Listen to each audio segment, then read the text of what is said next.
Hello everyone, welcome to Bridge Intellia. और आज का हमारा टॉपिक है इंटीरियर ऑफ द अर्थ। तो इसको हम लोग दो पार्ट में पढ़ेंगे। सबसे पहले हम लोग पार्ट 1 पढ़ेंगे इंटीरियर ऑफ अर्थ का, और पार्ट 2 हम लोग नेक्स्ट वीडियो में पढ़ेंगे।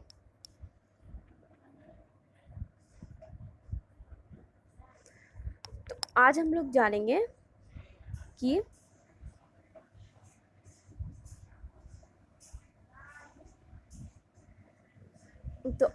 जानेंगे कि why should we study the interior of the earth.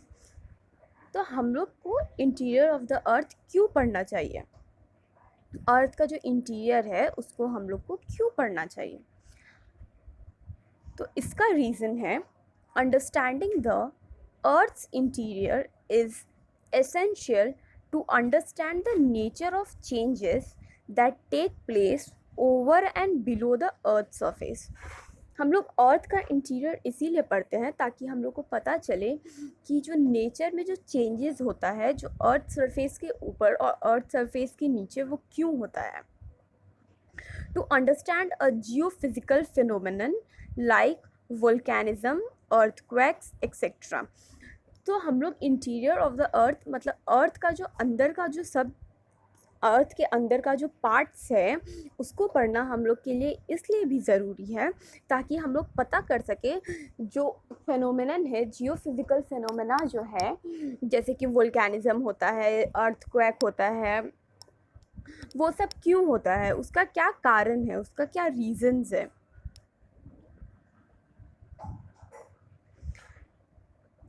To understand the internal structures of various solar system object। तो इंटीरियर ऑफ द अर्थ हम लोग इसलिए भी पढ़ते हैं ताकि हम लोग को सोलर सिस्टम का जो इंटरनल स्ट्रक्चर है, मतलब उसका जो अंदर का स्ट्रक्चर है, वो हम लोग को पता चल सके। नेक्स्ट पॉइंट है to understand the evolution and present composition of the atmosphere. तो सबसे पहले हम लोग जानेंगे कि इवोल्यूशन किसको कहते हैं। तो इवोल्यूशन का मीनिंग होता है ग्रेजुअल प्रोसेस ऑफ चेंज, जो चेंजेस क्रिएट होता है, चेंजेस अकर होता है, उसको हम लोग इवोल्यूशन कहते हैं। और कंपोजिशन हम लोग किसको कहते हैं। तो कंपोजिशन जो है वो the part that form something, composition जो है जब कुछ चीज़ का फॉर्मेशन होता है तो उसको हम लोग कंपोजिशन कहते हैं। तो to understand the evolution and present composition of the atmosphere. तो अर्थ का जो चेंजेस होता है, अर्थ के अंदर जो ग्रेजुअल चेंजेस होता है, थोड़ा थोड़ा जो चेंजेस होता है या फिर अचानक से कोई चेंज हो गया, उसको जानने के लिए, और कुछ न्यू फॉर्मेशन जो अर्थ के अंदर क्रिएट हुआ है वो सब जानने के लिए हम लोग को अर्थ का इंटीरियर को पढ़ना ज़रूरी है।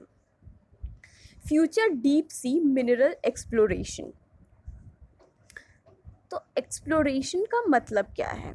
Meaning of exploration is the act of searching for purpose. Exploration is the act of searching for the purpose of discovery of information or resources। तो exploration का meaning है कि exploration वो act है जो हम लोग सर्च करते हैं किसी पर्पस ऑफ डिस्कवरी, किसी नया खोज के लिए। डिस्कवरी किसी नया खोज का इंफॉर्मेशन के लिए, या किसी नया खोज का, या रिसोर्सेज का कोई नया खोज है, उन सब चीज़ को हम लोग तो इस मीनिंग को हम लोग एक्सप्लोरेशन कहते हैं। तो इसका फुल मीनिंग है future deep sea minerals exploration. तो हम लोग को पता चलते जब हम लोग इंटीरियर का अर्थ जब हम लोग पढ़ते हैं तो हम लोग को उससे पता चलता है कि अंदर सी में कौन कौन सा नया मिनरल्स फॉर्म हो रहा है, या क्या नया रिसोर्सेज फॉर्म हो रहा है। नेक्स्ट टॉपिक है how do we get information about the earth's composition और इंटीरियर लेयर्स। हम लोग को कैसे पता चलता है, हम लोग को कैसे इंफॉर्मेशन मिलता है अर्थ का इंटीरियर लेयर्स के बारे में, अर्थ का हर लेयर के बारे में, या अर्थ का पार्ट्स के बारे में। तो हम लोग को कैसे पता चलता है, अर्थ का इंफॉर्मेशन हम लोग को कैसे मिलता है। it is impossible to reach the center of the earth and find out about the composition. ये हम लोग के लिए इम्पॉसिबल है कि हम लोग अर्थ का सेंटर पे जा कर के उसके कंपोजिशन के बारे में पता कर सके, उसके फॉर्मेशन के बारे में पता कर सके. ये नेक्स्ट टू इम्पॉसिबल है क्योंकि कोई भी अर्थ के बीचों बीच नहीं जा सकता है. तो इसीलिए हम लोग को पता करना बहुत ही इम्पॉसिबल हो जाता है, अर्थ के बारे में बहुत मुश्किल हो जाता है और हम लोग को ऐसे ही पता नहीं चल पाता. तो इसका अलग अलग सोर्सेज होता है इसको पता करने का. Also this composition is changing in nature. और ये जो चेंजेस होता है ये नेचर में इसका चेंजेस हम लोग को दिखता है. The rapid increase in the temperature is also one of the factors that put a limit to direct observation of the earth interior. जो अचानक से सडन चेंजेस और जो रैपिड इंक्रीज़ होता है, जो इंक्रीज़ हम लोग देखते हैं टेम्परेचर के अंदर, वो भी एक फैक्टर होता है, वो भी एक कारण होता है. तो जो कि अर्थ में direct observation of earth interior पे लिमिट रोक लगा देता है. अब हम लोग को पता चलेगा कि हम लोग जब अर्थ के बीचों बीच जा नहीं सकते हैं तो हम लोग को वो इन्फॉर्मेशन कैसे मिलता है. Sources of study of interior of earth. क्या सोर्सेज है इंटीरियर ऑफ अर्थ को पढ़ने के लिए? किस सोर्सेज से हम लोग को पता चलता है कि अर्थ के अंदर क्या क्या पार्ट्स है या उसका क्या क्या लेयर्स है? Direct sources. Deep ocean drilling reveals humongous information through analysis of materials collected at different depth. तो हम लोग पहले जानते हैं ह्यूमंगस का मीनिंग क्या है. तो ह्यूमंगस का मतलब है बहुत बड़ा, बहुत लार्ज. लार्ज को ह्यूमंगस का मीनिंग लार्ज होता है, बहुत बड़ा. डीप ओशन, जो ओशियन है, ओशियन के अंदर बहुत बड़ा इंफॉर्मेशन पता चलता है. Analysis of materials collected at different depth. Ocean के अलग अलग डेप्थ पे, अलग अलग ओशियन के अंदर अलग अलग उसके गहराई के पोजीशंस पे हम लोग को अलग अलग इंफॉर्मेशन मिलता है. Volcanic eruptions. वोल्केनिक इरप्शंस हम लोग वोल्केनिक इरप्शंस का क्या मीनिंग है? Volcanic eruptions happen when lava and gas are discharge from a volcanic vent. Volcanic eruptions तब होता है जब लावा और गैस जो होता है वो डिस्चार्ज होता है, वो निकलता है जब वोल्केनिक वेंट में से, तो उसको हम लोग वोल्केनिक इरप्शंस कहते हैं. Volcanic eruptions deliver information by the means of molten magma that comes out of Earth's interior. Volcanic eruption information बताता है, किससे बताता है? मैग्मा के थ्रू, जो कि मैग्मा जो है जो वो अर्थ के इंटीरियर से होता है. इसीलिए वोल्केनिक इरप्शन ही हम लोग को इंफॉर्मेशन देता है मैग्मा के थ्रू, जो कि मैग्मा अर्थ के इंटीरियर से होता है.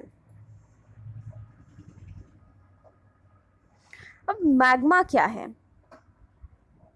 तो मैग्मा इज द मॉल्टन और semi molten natural material from which all igneous rocks are form. Magma वो मॉल्टन और सेमी मॉल्टन नेचुरल मटेरियल है जिससे अलग अलग रॉक्स फॉर्म होते हैं, from which all igneous rocks are formed. But next है but it's difficult to determine the depth of such magma's origin. लेकिन ये difficult भी होता है but it is difficult to determine the depth of such magma's origin. Magma को origin को determine करना भी बहुत मुश्किल हो जाता है, बहुत डिफ़िकल्ट होता है. मैग्मा के ओरिजिन को डिटरमाइन करना, उसका डेप्थ को डिटरमाइन करना, depth of magma's origin, magma origin का जो डेप्थ है उसको जानना, डिटरमाइन करना, मतलब उसको जानना बहुत ही मुश्किल है, बहुत ही डिफ़िकल्ट हो जाता है. नेक्स्ट पॉइंट है surface rocks are readily available earth material. Surface rock जो है वो रेडी अवेलेबल अर्थ मटेरियल है, वो ऑलरेडी अवेलेबल रहता है। नेक्स्ट पॉइंट है gold mines go to a depth of 5 kilometre on an average. These serve as good opportunities for studying the depth of earth. Gold mines जब हम लोग gold mines जब होता है, जब गोल्ड का माइनिंग होता है तो उसके लिए हम लोग को 5 किलोमीटर के डेप्थ पे जाना पड़ता है ऑन एवरेज में 5 किलोमीटर के डेप्थ पे गोल्ड का माइनिंग होता है। तो ये भी गुड अपॉर्चुनिटी, ये भी एक अच्छा मौका होता है अर्थ का गहराई को जानने के लिए, अर्थ का गहराई को पढ़ने के लिए। ये बहुत ही एक अच्छा अपॉर्चुनिटी है, क्योंकि जब गोल्ड माइन का सर्चिंग होता है या गोल्ड माइन का जब डिगिंग होता है तो हम लोग को 5 किलोमीटर अंदर जाना पड़ता है ऑन एवरेज बेसिस का ये 5 किलोमीटर डेप्थ है। और यही जो डेप्थ हम लोग अंदर जाते हैं 5 किलोमीटर डेप्थ, तो ये भी एक अच्छा इन्फॉर्मेशन सर्व करता है हम लोग को अर्थ का डेप्थ को, अर्थ की गहराई को पढ़ने के लिए। ये भी एक अच्छा मौका रहता है। अब हम लोग जानेंगे कि इनडायरेक्ट सोर्सेस क्या है जिससे हम लोग को अर्थ का गहराई के बारे में पता चल जाए, अर्थ के अंदर का लेयर्स के बारे में पता चल जाए। तो वो इनडायरेक्ट सोर्सेज से भी हम लोग पता कर सकते हैं। तो अभी हम लोग डायरेक्ट सोर्सेज पढ़े हैं, अब हम लोग इनडायरेक्ट सोर्सेज को पढ़ेंगे। Temperature and pressure patterns through mining activity. जो टेम्परेचर होता है और जो प्रेशर पैटर्न रहता है, जो प्रेशर क्रिएट होता है माइनिंग एक्टिविटी के दौरान, उससे भी हम लोग पता कर सकते हैं। An increase in temperature and pressure with depth means an increase in density as well. Hence, it becomes possible to determine the rate of change of characteristics of material of the earth. This has led to the knowledge of layer of earth. जब temperature increase होता है and जब गहराई का pressure बढ़ता है तो उससे हम लोग को, उससे डेंसिटी भी बढ़ता है। जब टेम्परेचर इंक्रीज होगा, प्रेशर बढ़ेगा, तो उससे डेंसिटी भी इंक्रीज होगा। तो तब जब ये सब इंक्रीज होता है तब पॉसिबल हो जाता है चेंजेस को डिटरमाइन करने में, चेंजेस का जो रेट है उसको जानने में। Characteristics of material of the अर्थ, जो अर्थ का जो मटेरियल्स है उसका चेंजेस, उसका rate of changes, frequent changes जो उसमें होने लगता है प्रेशर इंक्रीज होने से, टेम्परेचर इंक्रीज होने से, जो उसमें चेंजेस क्रिएट होने लगता है, तो उससे हम लोग डिटरमाइन कर सकते हैं अर्थ का गहराई को। तो ये एक बहुत ही अच्छा इंफॉर्मेशन देता है अर्थ के लेयर्स के बारे में। इससे बहुत ही एक अच्छा इंफॉर्मेशन, अच्छा अंडरस्टैंडिंग क्रिएट होता है, नॉलेज होता है अर्थ के लेयर्स के बारे में। जब टेम्परेचर प्रेशर इंक्रीज होता है तब माइनिंग करते समय, माइनिंग एक्टिविटी जब होती है तो माइनिंग करते समय जब टेम्परेचर इंक्रीज होता है तो प्रेशर इंक्रीज होता है डेप्थ का, तो उसी समय डेंसिटी भी इंक्रीज होता है डेप्थ का। और हेंस ये तभी पॉसिबल हो जाता है क्योंकि रेट ऑफ चेंजेस जो है वो उस समय पता चलने लगता है, जो चेंजेस जो होता है वो पता चलने लगता है अर्थ के लेयर्स के बारे में। तो इसीलिए इसी नॉलेज से हम लोग को अर्थ के लेयर्स के बारे में पता चलता है। नेक्स्ट इनडायरेक्ट सोर्सेज है meteors. These are extraterrestrial masses reaching the Earth's surface. They have material and structure similar to the Earth and give information about the materials of which Earth is formed of. अब हम लोग जानेंगे extra terrestrial का meaning क्या है।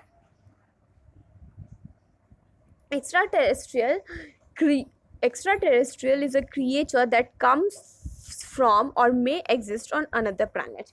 Extraterrestrial वो creature है जो दूसरे planet से आता है या तो वो दूसरे planet में ही exist करता है। तो these are the extraterrestrial masses reaching the earth surface.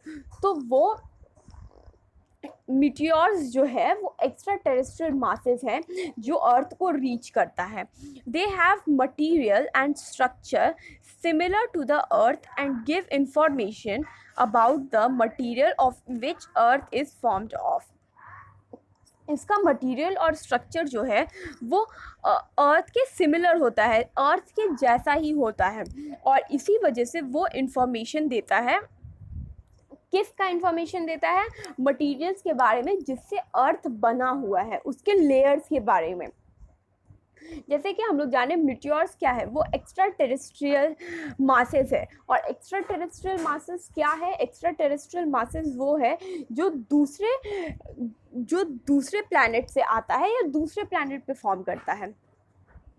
तो यही एक्स्ट्रा टेरेस्ट्रियल मासेस जो है वो अर्थ सरफेस को रीच करता है, अर्थ पे पहुंचता है. तो इसी मटेरियल और ये जो मीटियोर्स का जो मटेरियल और जो स्ट्रक्चर है वो सिमिलर होता है अर्थ से, अर्थ के जैसा ही होता है. और यही इंफॉर्मेशन देता है हम लोग को अर्थ के लेयर्स के बारे में कि अर्थ किस चीज़ से, किस लेयर से बना है, किससे बना है, क्या क्या मटेरियल्स उसमें लगा है. यही हम लोग को इंफॉर्मेशन देता है इनडायरेक्टली. इसीलिए ये इनडायरेक्ट सोर्स है अर्थ के इंफॉर्मेशन के लिए. नेक्स्ट पॉइंट है हम लोग का gravitation force. The force exerted by the earth on all things in its range is not same along all latitudes. It is variable over different places.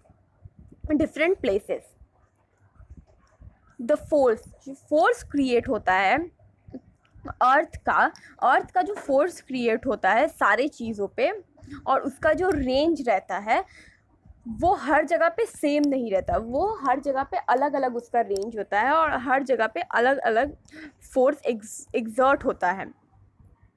Observations suggest that gravitational force is greater at poles and lesser at equator. This is due to increased distance from the core. This difference in gravitational force is also attributed to the uneven material mass distribution. तो सबसे पहले हम लोग जानेंगे gravitational force क्या है. The force of attraction between all masses in the universe. Gravitational force वो force है जो अट्रैक्ट करता है बहुत सारे मासेस को जो कि यूनिवर्स में है. द फोर्स ऑफ अट्रैक्शन ये between all masses in the universe, इसको हम लोग ग्रेविटेशनल फोर्स कहते हैं. अब एट्रीब्यूटेड का क्या मीनिंग है? तो attributed is to believe that something was done by somebody. किसी और से कारण ठहराना. जैसे हम लोग किसी को कारण ठहराते हैं, जैसे कि मेरा सक्सेस का रीज़न हार्ड वर्क है, तो उसको हम लोग एट्रीब्यूटेड कहते हैं. तो यहाँ हम लोग जानेंगे ऑब्जर्वेशन जो है. ऑब्जर्वेशन से पता चलता है कि ग्रेविटेशनल फोर्स जो है वो पोल्स पे ज़्यादा रहता है और इक्वेटर पे कम रहता है. Greater at poles and lesser at equator. जो ग्रेविटेशनल फोर्स जो एक्सर्ट होता है वो पोल्स पे ग्रेटर रहता है और इक्वेटर पे कम रहता है. पोल्स पे ज़्यादा रहता है और इक्वेटर पे कम रहता है. तो ये क्यों होता है? तो this is due to increase distance from the core. क्योंकि इसका जो डिस्टेंस है वो कोर से ज़्यादा है. इसका जो डिस्टेंस है वो कोर से ज़्यादा बढ़ जाता है, इंक्रीज हो जाता है, जिस वजह से ग्रेविटेशनल फोर्स जो है वो पोल्स पे ज़्यादा रहता है और इक्वेटर्स पे कम रहता है. This difference is also attributed to the uneven materials of masses. तो ये जो डिस्टेंस है वो एट्रीब्यूट करता है uneven materials of masses distribution. जो मटेरियल्स का जो मासेस है, जो मटेरियल मास डिस्ट्रीब्यूशन जो होता है वो अनइवन हो जाता है, एक जैसा नहीं होता है, अलग अलग हो जाता है. अनइवन का मतलब एक जैसा नहीं, अलग अलग हो जाता है. तो इसीलिए जो डिफरेंस क्रिएट होता है उसके कारण अनइवन मटेरियल मास का जो डिस्ट्रीब्यूशन होता है वो एक जैसा नहीं होता है, अलग अलग हो जाता है. तो ये भी एक इनडायरेक्ट सोर्स है ग्रेविटेशनल फोर्स, जिससे हम लोग को पता चला कि जब फोर्स एक्सर्ट होता है, अर्थ जब फोर्स एक्सर्ट करती है तो उसका रेंज जो है हर जगह पे अलग अलग होता है, हर जगह पे सेम नहीं होता है. तो और ऑब्जर्वेशन से हम लोग को पता चलता है कि ग्रेविटेशनल फोर्स जो है वो पोल्स पे, ये बहुत इंपॉर्टेंट है कि ग्रेविटेशनल फोर्स जो है वो पोल्स पे ज़्यादा रहता है और इक्वेटर पे कम रहता है. और ये क्यों होता है, ये इसीलिए होता है क्योंकि अर्थ से कोर का डिस्टेंस ज़्यादा है और ये डिफरेंस जो है वो uneven material mass distribution create करती है। नेक्स्ट पॉइंट है magnetic surveys. The distribution of magnetic material gives idea of magnetic field of earth, which indicate density and type of material present in the interior of earth. The distribution of magnetic material, magnetic material का जो distribution होता है वो एक idea देती है magnetic field के बारे में। अर्थ का जो मैग्नेटिक फील्ड है जो कि डेंसिटी और टाइप ऑफ मटेरियल जो प्रेजेंट है अर्थ के इंटीरियर में, अर्थ के लेयर्स में, उसका इंफॉर्मेशन देती है। जो मैग्नेटिक मटेरियल्स का जो डिस्ट्रीब्यूशन होता है ना, तो उससे हम लोग को अर्थ पे जो मैग्नेटिक फील्ड है और मैग्नेटिक मटेरियल का जो डिस्ट्रीब्यूशन होता है, तो मैग्नेटिक मटेरियल के डिस्ट्रीब्यूशन से हम लोग को अर्थ का जो मैग्नेटिक फील्ड है उसका इंडिकेशन मिलता है, तो उसका आइडिया मिलता है हम लोग को। तो मैग्नेटिक मटेरियल जो है वो हम लोग को आइडिया देती है कि अर्थ पे मैग्नेटिक फील्ड है, और मैग्नेटिक फील्ड हम लोग को इंडिकेट करती है कि मैग्नेटिक फील्ड पे जो डेंसिटी और टाइप ऑफ मटेरियल जो है वो क्या टाइप ऑफ मटेरियल, क्या डेंसिटी अर्थ के लेयर्स ऑफ अर्थ पे, अर्थ के इंटीरियर ऑफ अर्थ पे जो है। इसीलिए हम लोग मैग्नेटिक सर्विस से भी हम लोग को अर्थ के लेयर्स के बारे में पता चल पाता है। नेक्स्ट पॉइंट है हम लोग का seismic activity. Seismic activity, this gives most important evidence of the interior of the earth. Earthquake gives a fair idea of interior of earth. We shall look into details of earthquakes later on. Seismic activity बहुत ही important evidence, बहुत ही ज़रूरी evidence देता है interior of earth के बारे में। Seismic activities से हम लोग को बहुत ही इम्पॉर्टेंट एविडेंस मतलब बहुत ही इम्पॉर्टेंट सुराग जो हम लोग कहते हैं वो हम लोग को मिलता है अर्थ के लेयर्स के बारे में, अर्थ के फॉर्मेशन के बारे में। अर्थक्वेक जो है, जो भूकंप आता है, अर्थक्वेक को हम लोग हिंदी में भूकंप कहते हैं। तो जो भूकंप आता है उसको हम लोग अर्थक्वेक से हम लोग को फेयर आइडिया मिलता है इंटीरियर ऑफ अर्थ के बारे में। अर्थक्वेक जो है वो फेयर डिटेल, एकदम एग्जैक्ट डिटेल आइडिया बताती है इंटीरियर ऑफ अर्थ के बारे में, लेयर्स ऑफ अर्थ के बारे में। हम लोग अर्थक्वेक्स के बारे में बाद में पढ़ेंगे। स्ट्रक्चर ऑफ अर्थ का स्ट्रक्चर कैसा है, हम लोग का नेक्स्ट पॉइंट जो है वो है स्ट्रक्चर ऑफ अर्थ। अभी हम लोग जानेंगे कि अर्थ का स्ट्रक्चर कैसा है, अर्थ कैसे बना हुआ है। Based on chemical composition of the Earth's interior, Edward Swiss has identified 3 zones of different matter below the outer thin sedimentary layer. Chemical composition, earth के इंटीरियर का जो केमिकल कंपोजिशन है उस वजह से एडवर्ड स्विस जो है वो अर्थ को 3 डिफरेंट जोन्स ऑफ अलग अलग मैटर में, 3 डिफरेंट जोन, उसके 3 अलग अलग जोन्स में उसको डिवाइड किए हुए हैं, जो कि outer thin layer, sedimentary layer है।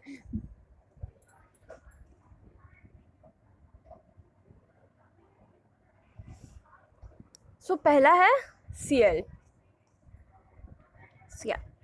It is located just below the outer sedimentary cover. Ciel जो है वो आउटर सेडिमेंट्री कवर के जस्ट नीचे रहती है, जस्ट बिलो का मतलब नीचे होता है। तो Ciel जो है वो जो सेडिमेंट्री कवर है, अभी हम लोग जानते हैं कि सेडिमेंट्री कवर पहले हम लोग जान लेते हैं सेडिमेंट्री कवर किसको कहते हैं। Sedimentary rocks are form from pre existing rock. Sedimentary जो है रॉक्स जो है वो प्री एग्जिस्टिंग, पहले से जो रॉक एग्जिस्ट करती है उससे बनता है। तो Ciel जो है it is located just below the outer sedimentary cover. जो Ciel जो है वो आउटर सेडिमेंट्री कवर के जस्ट नीचे में रहती है। It is composed of granites ये ग्रेनाइट से बनी हुई है। Cl जो है वो ग्रेनाइट से बनी हुई है। This layer is dominated by silica and aluminium. ये जो लेयर है अर्थ का, ये जो लेयर जो है Cl, ये इसको सिलिका और एल्यूमिनियम डोमिनेट करता है। इस पे सिलिका और एल्यूमिनियम ज़्यादा है। The average density is 2.9, whereas thickness ranges between 50 to 300 kilometre. Cl का जो एवरेज डेंसिटी है वो 2.9 है, जबकि उसका थिकनेस जो है वो 50 से 300 किलोमीटर्स के बीच में वैरी करते रहता है, रेंज करता है, 50 से 300 किलोमीटर्स के बीच में रहता है। Continents have been formed by sialic level. जो इसका जो कॉन्टिनेंट्स रहता है वो सियालिक लेवल पे फॉर्म करता है। तो अब Cl के बारे में हम लोग को पता चला कि Cl जो है वो आउटर सेडिमेंट्री रॉक के नीचे रहती है और ये ग्रेनाइट से बनी हुई है। ये जो लेयर है उस पर सिलिका और एल्यूमिनियम का डोमिनेशन रहता है। सिलिका और एल्यूमिनियम इस Cl लेयर को डोमिनेट करती है और इसका जो एवरेज डेंसिटी है वो 2.9 है, जबकि इसके थिकनेस जो है वो रेंज करती है 50 से 300 किलोमीटर्स के बीच में। और कॉन्टिनेंट्स जो है वो सियालिक लेयर से फॉर्म होती है।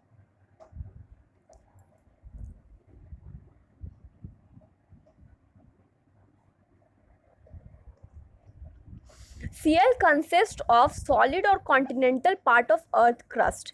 They are composed of many kinds of rocks which have density and composition of granite. Cl जो है वो बनती है सॉलिड और continental parts of earth crust.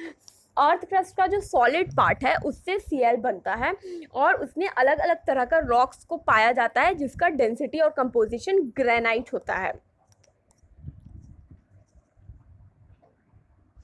अब हम लोग करें सीमा।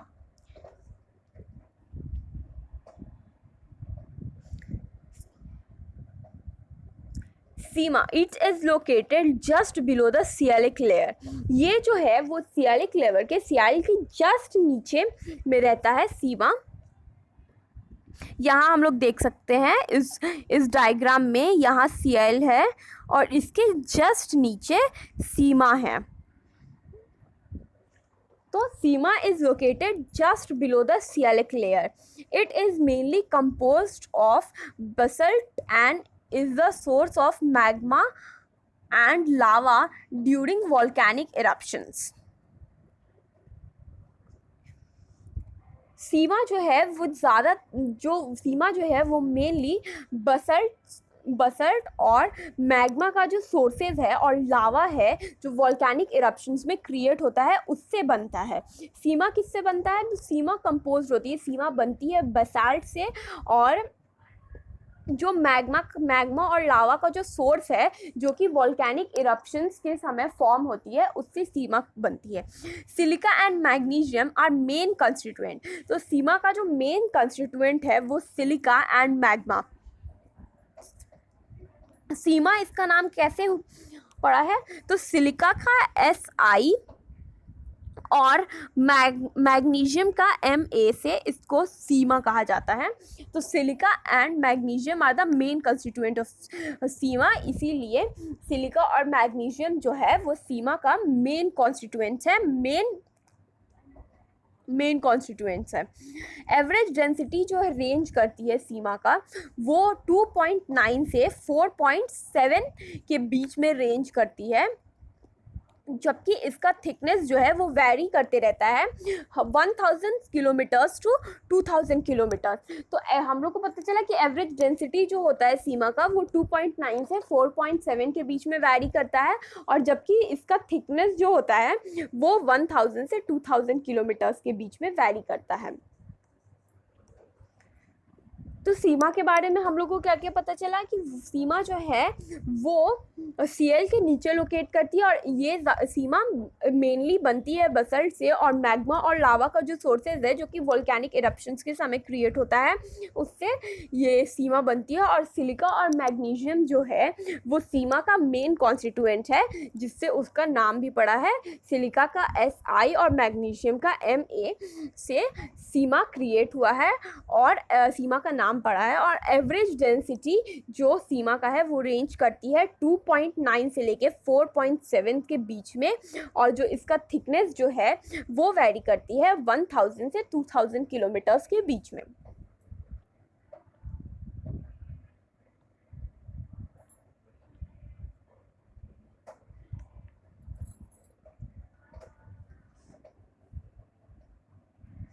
The crust on the whole is thickest beneath the mountain and thinnest under the ocean. सीमा का जो क्रस्ट है वो माउंटेन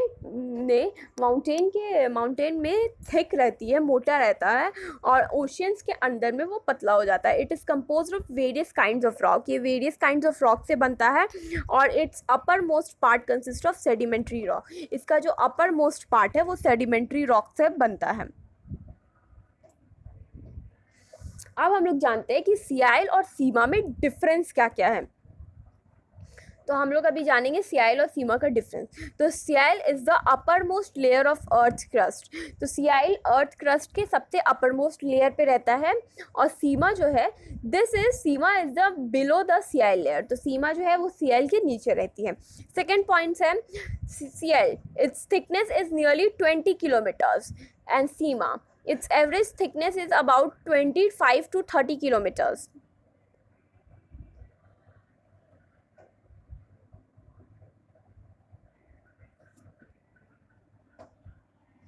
नेक्स्ट पॉइंट है sial is composed of silica and aluminium, therefore it is known as the layer of sial. Sial जो है वो silica और aluminium से बनती है, जिसलिए therefore it is known as the layer of sial. Sima का नेक्स्ट पॉइंट है it is composed of silica and magnesium, therefore it is known as sima. ये सिलिका और मैग्नीशियम से है, इसलिए इसका नाम सीमा है।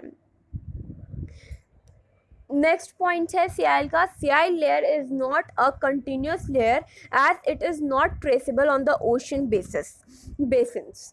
सीआईएल लेयर जो है वो कंटिन्यूस लेयर नहीं है, क्योंकि ये ट्रेसेबल नहीं हो पाती है ओशन बेसिन्स पे, जबकि सीमा जो है it is a continuous layer. Sima जो है वो कंटिन्यूस लेयर रहती है। नेक्स्ट पॉइंट है नाइफ। नाइफ जो है it is located just below the sima layer. तो नाइफ जो है वो सीमा लेयर के नीचे रहती है। हम लोग पहले वाले डायग्राम में देखेंगे, यहाँ देखिए सीमा है, सीआईएल को हम लोग सर्कल किए थे, यहाँ सीमा है, और सीमा के जस्ट नीचे यहाँ पे नाइफ है। इस डायग्राम में हम लोग देखें सीआईएल, सीमा और फिर नाइफ। तो knife is located just below the sima layer, it is composed of निकल एंड फेरियम, इसीलिए इसका भी नाम नाइफ है। निकल का Ni एंड फेरियम का Fe। तो ये निकल और फेरियम के से बना हुआ है। Thus this layer is made up of heavy metals which are responsible for very high density of this layer. ये जो लेयर है वो बहुत ही हैवी मेटल से बना है, जो कि रिस्पॉन्सिबल है हाई डेंसिटी, इस लेयर का हाई डेंसिटी का। इस लेयर पे डेंसिटी जो है वो बहुत ही हाई रहती है, बहुत ज़्यादा रहता है। The diameter of this zone is 600-880 kilometers. The presence of iron imparts magnetic property to Earth's interior. इस जोन का जो नाइफ जोन का जो डायमीटर है वो 6,880 किलोमीटर्स रहता है, और इसमें आयरन के प्रेजेंस के वजह से, आयरन का होने की वजह से मैग्नेटिक प्रॉपर्टी ये इम्पार्ट करता है, मैग्नेटिक प्रॉपर्टीज ये दिखाता है अर्थ के इंटीरियर में, अर्थ के अंदर। तो नाइफ के बारे में हम लोग को पता चला कि नाइफ जो है वो सीमा के नीचे होता है और इसमें निकल और फेरियम का कंपोजिशन रहता है, और ये जो लेयर है, नाइफ जो लेयर है वो हैवी मेटल से बनता है, इसीलिए इसमें बहुत ही ज़्यादा हाई डेंसिटी भी होता है। तो इससे इस जोन का जो डायमीटर रहता है वो 6880 किलोमीटर रहता है, और इसमें आयरन के इम्पार्टीशन की वजह से, आयरन के होने की वजह से इसमें मैग्नेटिक प्रॉपर्टी होता है जो कि अर्थ इंटीरियर्स में होता है। नेक्स्ट पॉइंट है हम लोग का द क्रस्ट। अब हम लोग अर्थ के लेयर के बारे में पढ़ेंगे, क्रस्ट, मैंटल और कोर। तो हम लोग सबसे पहले क्रस्ट को जानेंगे कि क्रस्ट क्या है। Earth's hard outer layer and is brittle in nature. अर्थ का जो हार्ड आउटर लेयर जो होता है उसको क्रस्ट कहते हैं। यहाँ इस डायग्राम में देख सकते हैं, इसको पॉइंट किया हुआ है। अर्थ का जो आउटर लेयर जो है उसको पॉइंट आउट किया गया है, इसको क्रस्ट कहा जाता है।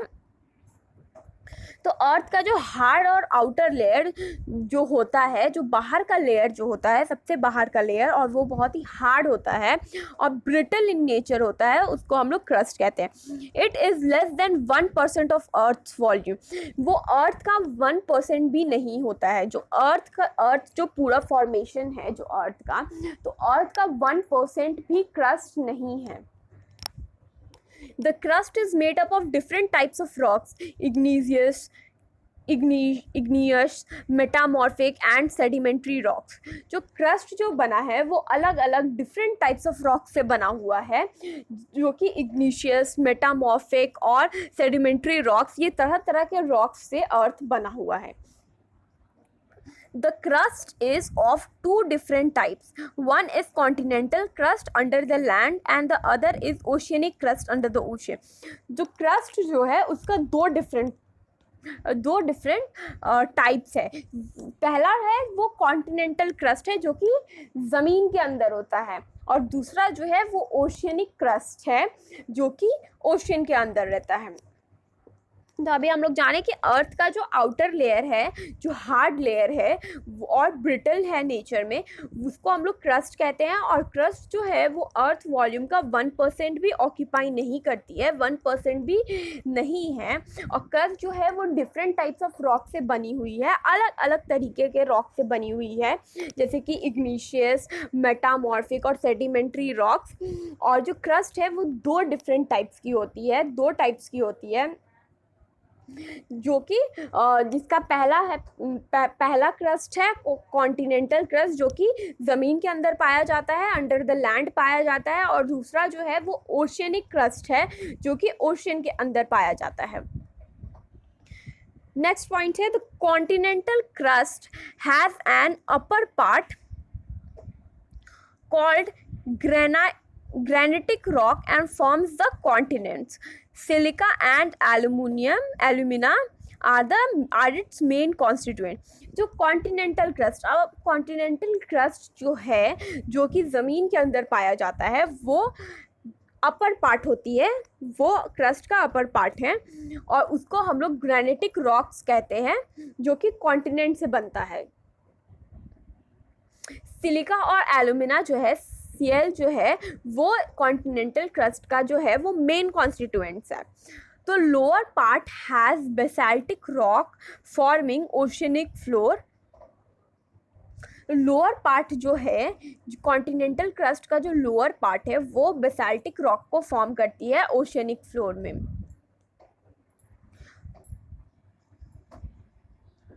लोअर पार्ट जो है कॉन्टिनेंटल क्रस्ट का, उसमें बेसाल्टिक रॉक है जो कि ओशनिक फ्लोर को फॉर्म करती है। Silica, iron and magnesium are its main constituents. Sima जो है वो इसका मेन कॉन्स्टिट्यूएंट्स है।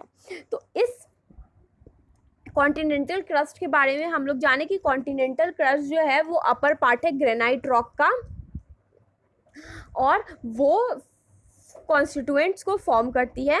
सिलिका और एल्युमिनियम जो Cl जो है वो उसका मेन कॉन्स्टिट्यूएंट्स है। और लोअर पार्ट जो कॉन्टिनेंटल क्रस्ट का जो लोअर पार्ट है वो उसमें बेसाल्टिक रॉक होता है जो कि ओशनिक फ्लोर को फॉर्म करती है। और सिलिका, आयरन और मैग्नीशियम, सीमा जो है वो इसका मेन कॉन्स्टिट्यूएंट्स है। नेक्स्ट पॉइंट है the thickness of the crust varies from 5 to 17 kilometres. तो क्रस्ट का जो डिफरेंस है वो 5 to 70 किलोमीटर्स वेरी करता है। The continental crust is thicker and the oceanic crust is thinner. Continental crust जो है वो थिक है, वो मोटा है। कॉन्टिनेंटल क्रस्ट जो है वो मोटा है, जबकि ओशियनिक क्रस्ट जो है वो बहुत पतला है। The mean thickness of oceanic crust is 5 kilometre whereas that of continental is around 30 kilometres. तो जो डिफरेंस है, जो थिकनेस है, वो हम लोग जानेंगे कि क्या है। तो ओशियनिक क्रस्ट का जो डिफरेंस है, जो थिकनेस है, सॉरी डिफरेंस नहीं, ओशियनिक क्रस्ट का जो थिकनेस है वो 5 किलोमीटर है और कॉन्टिनेंटल क्रस्ट का जो थिकनेस है वो 30 किलोमीटर है। इसीलिए कॉन्टिनेंटल क्रस्ट जो है वो मोटा है और ओशियनिक क्रस्ट जो है वो बहुत पतला है। The temperature of the crust increases with depth because of geothermal energy। Earth crust का जो टेम्परेचर है वो बढ़ते रहता है, इंक्रीज करते रहता है डेप्थ से, क्योंकि जियोथर्मल एनर्जी, जब टेम्परेचर इंक्रीज होता है, जब डेप्थ इंक्रीज होता है तो टेम्परेचर भी इंक्रीज होता है। और ये क्यों होता है? क्योंकि जियोथर्मल एनर्जी के वजह से ये होता है। Where the crust meets the mantle the temperature can be between 200 degree Celsius और फ़ारेनहाइट में it is 392 degree Fahrenheit to 400 degree Celsius in Fahrenheit, 752 degree Fahrenheit. जब क्रस्ट मैंटल से मिलता है, जब क्रस्ट मैंटल से मीट करता है, तो जो उसका टेम्परेचर होता है वो सेल्सियस में 200 degree Celsius to 400 degree Celsius के बीच में रहता है और फ़ारेनहाइट में 392 डिग्री फ़ारेनहाइट से 752 डिग्री फ़ारेनहाइट रह सकता है, इसी बीच में रहता है। Crust is the coldest among all layers because it is exposed to the atmosphere।